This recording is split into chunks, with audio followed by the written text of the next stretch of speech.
Istri tak punya uang beli kue ulang tahun, Epy Kusnandar malah ditangkap karena narkoba. Kado pahit ulang tahun ke-60 Epy Kusnandar. Epy diketahui baru rayakan ulang tahun bersama istri, kini ia malah ditangkap polisi. Aktor senior Epy Kusnandar yang dikenal lewat sinetron preman pensiun ditangkap polisi karena kasus narkoba, Jumat, 10 Mei 2024. Epy Kusnandar ditangkap bersama rekannya yang juga bermain di sinetron preman pensiun yakni Yogi Gamles.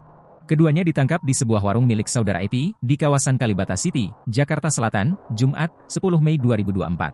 Sepekan sebelum Epy Kusnandar diciduk polisi, sang istri Karina Rano membagikan momen romantis. Karina Rano menyiapkan kejutan di hari ulang tahun suaminya yang ke-60 pada 1 Mei lalu. Kejutan itu adalah dengan menyiapkan nasi goreng. Mereka lalu merayakan ultah Epy Kusnandar secara sederhana. Momen tersebut dibagikan lewat akun Instagramnya Karina Rano 9. Dalam video yang dibagikan, Karina Rano sempat mengenang kisah mereka saat hidup susah yang terjadi sekitar 21 tahun lalu. Di mana pada saat itu, Karina Rano dan Epy Kusnandar merayakan ulang tahun dengan cara sederhana.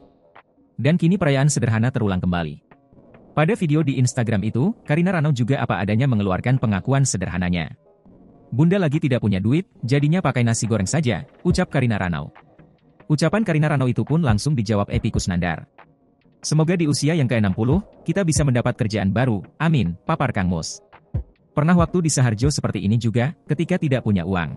Kamu yang ngasih juga pada tahun 2003, kenang Epy Kusnandar. Nasi goreng pada tahun itu seharga Rp6.000, paparnya. Dalam momen itu, Karina Rano juga menulis caption menyentuh. "Selamat Hari Lahir Nasional. Doa yang utama sehat dan panjang umur dan bisa pas gitu ya tidurnya di gudang sama seperti saat itu tahun 2003. Maaf ya basecamp kami berantakan," ungkapnya.